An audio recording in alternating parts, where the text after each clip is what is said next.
सांस्कृतिक प्रस्तुति के पश्चात प्रथम वक्ता के रूप में अध्यापिका स्वर्गीय दादा जगदीजी पंडोर धर्मपत्नी आशा देवी इस कार्यक्रम के प्रथम वक्ता के रूप में हमारे सबके बीच में आज का इस कार्यक्रम में आप सभी ध्यान से सुने।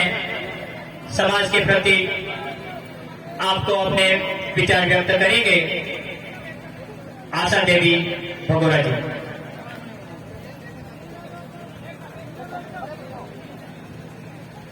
मेरी बात सबके सामने रखने से पहले जिस दिन के लिए हम यहाँ पे इकट्ठे हुए हैं, हमारा आदिवासी विश्व दिवस, उसकी आप सबको तहे दिल से शुभकामनाएं। जय जोहार का नारा है, जय जोहार का नारा है, भारत देश हमारा है। जैसा कि आप सबको जानकारी है, हम आज यहाँ पे विश्व आदिवासी दिवस मनाने के लिए इकट्ठा हुए हैं। सबसे पहले मैं हमारे पुरखों को नमन करती हूँ और यहाँ आए हुए हमारे भाई बहन माताएं पिताएं सभी को मेरी तरफ से विश्व आदिवासी दिवस की बहुत सारी शुभकामनाएं। जैसा कि हमको पता है कि हम हर साल 9 अगस्त को विश्व आदिवासी दिवस मनाने के लिए यहाँ इकट्ठे होते हैं। ये हमारे लिए हमारी आजादी का दिवस है।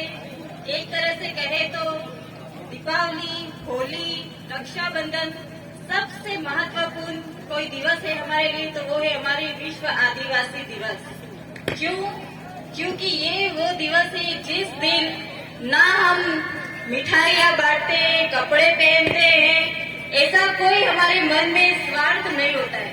इस दिन हम सब मिलके हमें जिंदा रखने वाली हमारी प्रकृति, उसकी जय बोलने के लिए हम यहाँ इकट्ठे होते हैं। तो ये बहुत अच्छी बात है कि बिना स्वार्थ का कोई दिवस है तो वो है हमारा विश्व आदिवासी दिवस। इसके लिए हम यहाँ पे इकट्ठे हुए हैं। जैसा कि हम यहाँ पे जानते हैं, हम लोगों में एक चीज की कमी पाई गई है जिस वजह से हमारा शोषण हो रहा है, वो है सबसे मेन है वो है शिक्षा। जो शिक्षा की कमी है उस वजह से हमारा शोषण किया जा रहा है, तो हमारी संस्कृति को मिटाया जा रहा है। तो संस्कृति को और हमारी धरोहर, हमारी भाषा, हमारी वेशभूषा सबका संरक्षण करने के लिए हम लोग यहाँ पे इकट्ठे हुए हैं। तो ये बहुत अच्छी बात है। आज काफी संख्या नजर आ रही है यहाँ पे। सबसे पहले मैं जगदीश जी को नमन करना चाहती हूँ कि उन्हीं की बदौलत यहाँ पे आज इतनी संख्या एकत्रित हुई है। अगर उन्होंने प्रयास नहीं किया होता तो शायद ही हमें पता होता कि विश्व आदिवासी दिवस भी मनाया जाता है।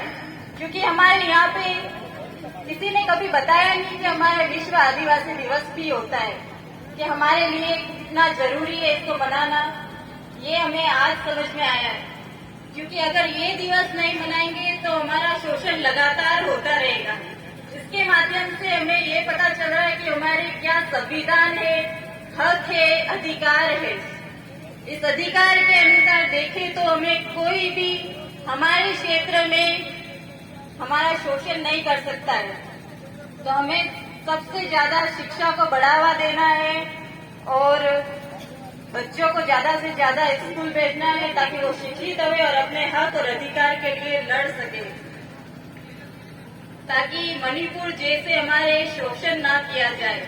आप सबको पता है मणिपुर में महिलाओं की क्या स्थिति रही थी, तो उस स्थिति को हमारे यहाँ ना मनाया जाए, इसलिए हमें शिक्षित होना है और जागरूक होना है। इसी के साथ धन्यवाद कहना चाहती हूँ कि मुझे ये अवसर प्रदान किया गया यहाँ पे बोलने का। तो लास्ट में पता नहीं फिर मेरी आपसे मुलाकात होवे या ना होवे, पर मैं एक चीज कहना चाहती हूँ कि ये बलिदान खाली जगदीश जी का नहीं था। ऐसे और भी बलिदान है जिन्हों हम तक जानकारी नहीं है। तो ये बलिदान ज्यादा ना होवे, इसके लिए हमें सबको शिक्षित होना जरूरी है, ताकि इस अधिकार को लड़ने के लिए हम सब एक होवे और कोई बलिदान ना होवे। तो सबसे पहले मेरी सबसे यही सिफारिश बोलूं या विनती बोलूं कि मैंने तो जो खोया है वो किसी और को ना खोना पड़े, इसलिए आप सभी शिक्षित रहे। और जब भी हमारी बात होती है हक अधिकार के लिए लड़ने की, तो आप सभी एकत्रित होवे, चाहे वो महिला हो या पुरुष हो। इस अधिकार की लड़ाई में हम सब एक है और सबको आगे आना है। यही मेरी सबसे गुजारिश है और धन्यवाद मुझे ये बोलने का मौका दिया। अंतिम में मैं बस आपसे ये कहना चाहती हूँ, ये जो जय जोहार का नारा है वो सभी को अपने घर में बच्चों को भी बताना है कि जोहार का मतलब क्या है। तो जोहार का मतलब है हमें जिंदा रखने वाली प्रकृति की जय। तो प्रकृति की जय बोलने में हमें कभी शर्म नहीं आनी चाहिए। और हम जो आदिवासी हैं वो सबसे ऊंचा नाम है, क्योंकि हम है तो जिंदगी है, जीवन है और जल प्रकृति सभी है। तो इसी के साथ जय जोहार का नारा है, जय जोहार का नारा है, भारत देश हमारा है। एक